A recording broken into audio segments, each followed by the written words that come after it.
I'm going to make panna cotta, which is a classic Italian dessert, which translates literally as cooked cream. Very similar to the French creme brulee or even the English baked egg custard, but with one crucial difference. This is set with gelatin, not with eggs. Now, we've got various ingredients here. The most crucial of those ingredients are the milk, the cream, the sugar, the vanilla, and of course the gelatin, which will set the whole thing.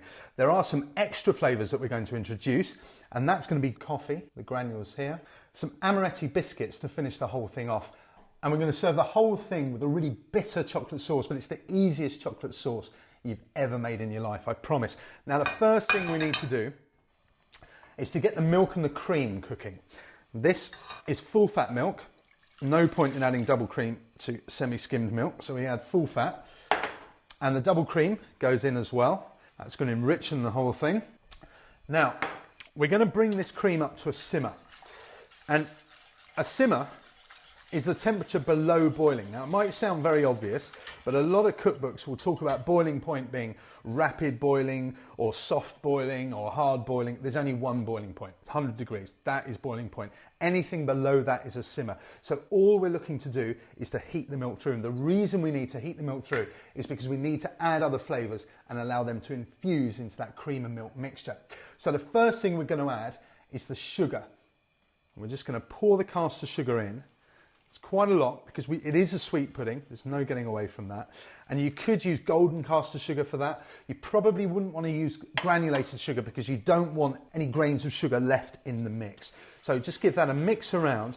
Now, the secret with milk and cream when you're heating it is once it boils, because it's fat rich, it'll rise up the side of the pan and be all over the stove, which is something we've all done before. So just keep an eye on the milk and cream all the time. And the other thing is that a skin will build up on the bottom surface of the pan. And if you scrape it too hard with a whisk, you're going to lift that burnt surface off the bottom of the pan, which you don't want to do. So you really want to boil it rapidly, which is why we're using such a large pan. Whilst that's coming up to temperature, we're going to infuse the vanilla. So these are vanilla pods. The finest vanilla pods in the world come from Tahiti and will be really, really sticky. Now we're going to split the vanilla in half all the way along, just running the knife through the vanilla. And if we scrape the knife along, you'll see these seeds really, really flavour rich and slightly oily.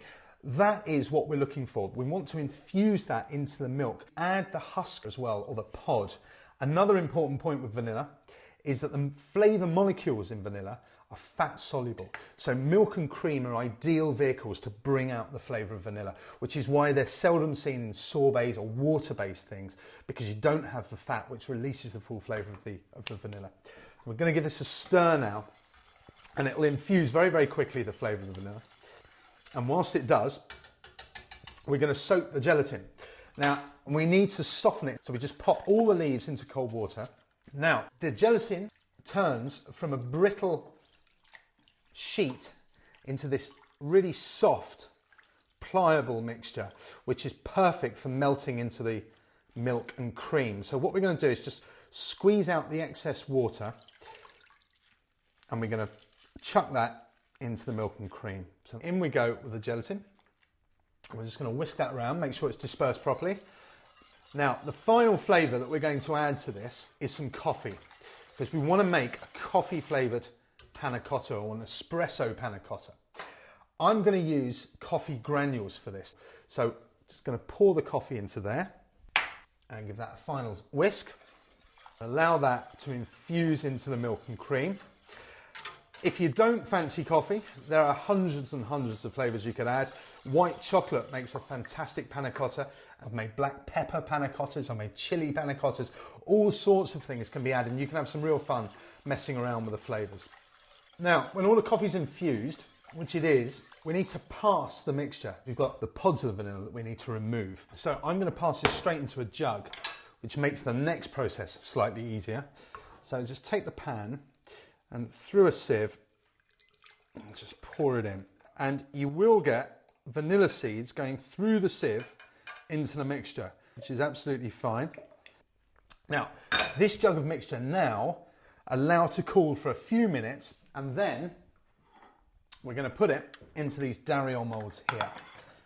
So pour into the dariole mould, going right up to the top. And you can see those vanilla seeds in there. You can smell the coffee.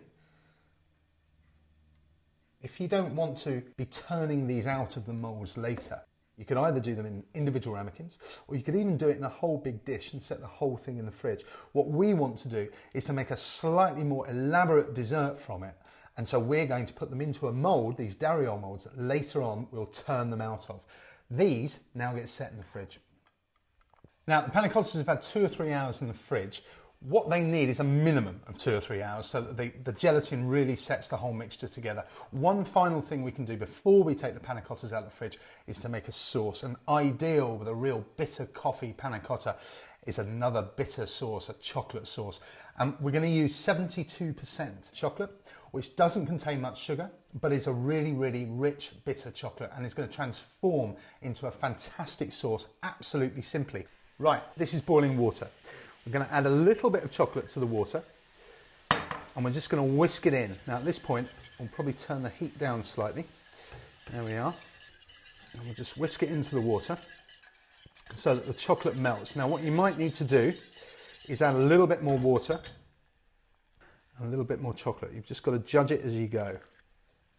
We're just going to give that a whisk. And really, we're looking for consistency.